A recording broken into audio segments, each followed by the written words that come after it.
বেড়েছেন, আর বাড়বেন না। যেখানে আছেন এখানে স্টপ হয়ে যান। আর বাড়লে আপনাদের হাত মুখ ভেঙে আমরা পদ্মায় ফেলে দিব, ঠিক আছে?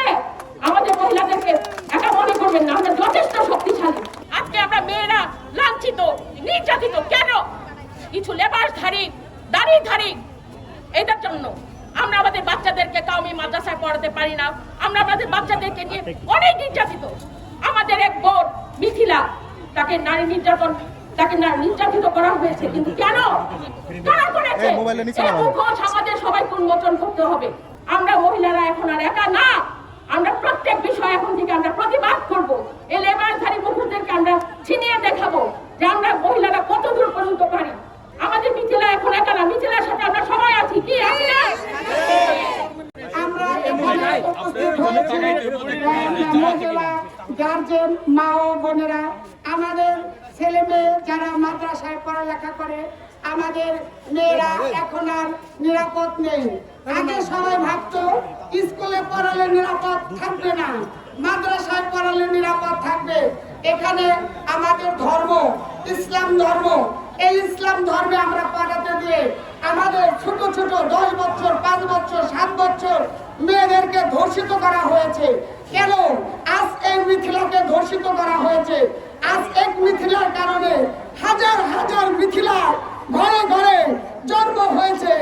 আমরা যারা এই মিথিলাকে ধর্ষিত করেছে, এই জামাত শিবিরকে তীব্র নিন্দা জানাচ্ছি। সবাই গার্জেন পক্ষ থেকে, মা বোনেদের পক্ষ থেকে, এলাকাবাসীর পক্ষ থেকে, সারা বাংলার নারীদের পক্ষ থেকে আমরা তাদেরকে তীব্র নিন্দা জানাচ্ছি। ছি ছি জামাত, লজ্জায় আর পাচ্ছি না। তোমরা এই মহল্লা হয়ে আজ তোমাদের হাতে আমাদের সন্তানরা নিরাপদ নেই, নিরাপদ নেই কোন রাস্তাঘাটে। কেন আমরা এখন একটু নিরাপদ চাই?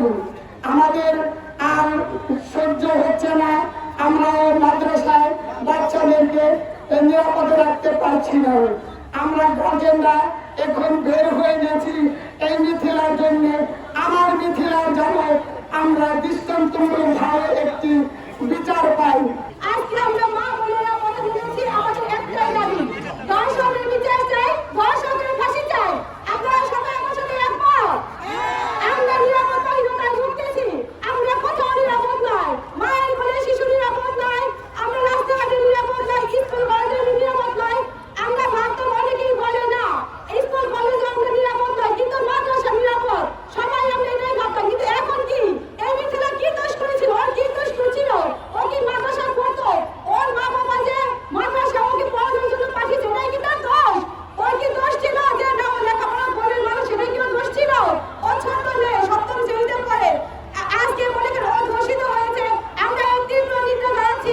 আর যেন কোনোদিন আমাদের কোনো মিথিলা, কোনো আসিয়া কেউ যেন এভাবে ধর্ষিত না হয়, সেদিকে আমরা প্রশাসনের দৃষ্টি আকর্ষণ করছি। প্রশাসন যেন এই মিথিলা যেন ন্যায় বিচার পায়, আর কোনো মায়ের কোল, আর কোনো মিথিলাকে যেন এইভাবে স্বাস্থ্য কমপ্লেক্সে বিদ্যুৎ দুয়ারে আর ঘুমান দিতে না করতে হয়। আজকে আমরা মা বোনেরা কেন বাইরে বের হবো বলেন? আমরা সবাই আমাদের সবাই ভয় থাকার কথা, কিন্তু আমাদের মেয়েরা তো নিরাপদ নয়, ছেলে মেয়েরা আমরা নিরাপদ নয়। সেজন্য আজকে আমাদের বের হয়ে আসতে হয়েছে। আমরা রাজপথে নেমেছি, তাই আপনাদের কাছে আমরা বিচার চাই, এই ধর্ষকের ফাঁসি চাই। আমাদের অবিলম্বে আমাদের বিচার চাই, এই ধর্ষকের ফাঁসি চাই। জয় হোক ন্যায়, ন্যায়ের জয় হোক মানবতার। ধন্যবাদ। ধর্ষকরা ফাঁসি দে, আমার সোনার বাংলা, ধর্ষকের পায় না। আমরা এখানে জড়ো হয়েছি একটি মাত্র দাবিতে, ধর্ষক বন্ধ হোক, ধর্ষকের বিচার হোক। আজকের বাংলাদেশের নারী, শিশু এমনকি প্রতিবন্ধীও নিরাপদ নয়। প্রতিনিয়ত কোথাও না কোথাও এক একজন মা বোন নির্যাতনের শিকার হচ্ছে, কিন্তু আমরা চুপ থাকবো না। আমরা নীরবতার দেওয়াল ভেঙে দিচ্ছি। আমরা বলছি ধর্ষক মানে ঘৃণ্য অপরাধী, যে কোনো দলের, কোনো ধর্মের না।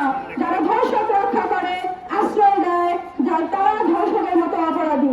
আমরা চাই ধর্ষকের দ্রুত বিচার হোক, ধর্ষকের সর্বোচ্চ শাস্তি নিশ্চিত হোক, নারী নিরাপত্তা ও মর্যাদা রক্ষায় রাষ্ট্র কঠোর হোক। আমার সোনার বাংলায় বাংলাদেশের ধর্ষকের কোনো স্থান নাই। আমরা চাই এমন একটি সমাজ যেখানে মায়ের কোলে, বোনের কোলে শিশু রাস্তায় বিদ্যালয়ে নিরাপদ থাকবে, ভয় থাকবে না। চলেন আমরা সবাই একসাথে শপথ নেই, ধর্ষকের বিচার চাই।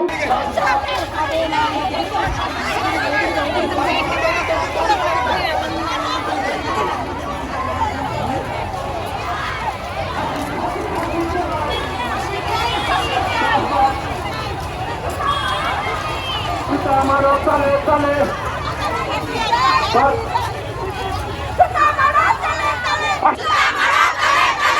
আমারও চলে চলে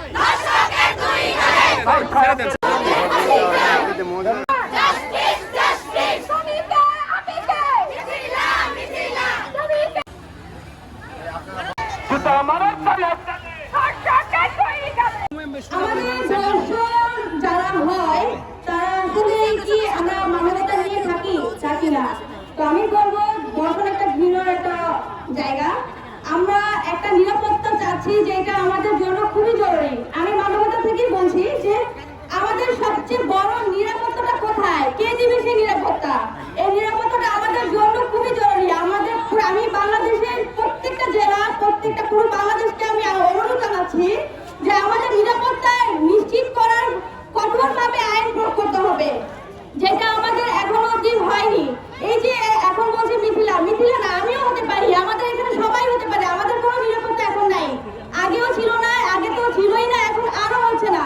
তো আমরা এই ধর্ষণের জন্য অনুরোধ করবো যে কঠোরভাবে আইনভাবে আমাদের কোনো একটা ব্যবস্থা নেওয়া উচিত। আর আমাদের আরো অনেক কিছু আছে যেটা আমরা নিশ্চিতভাবে পাচ্ছি না।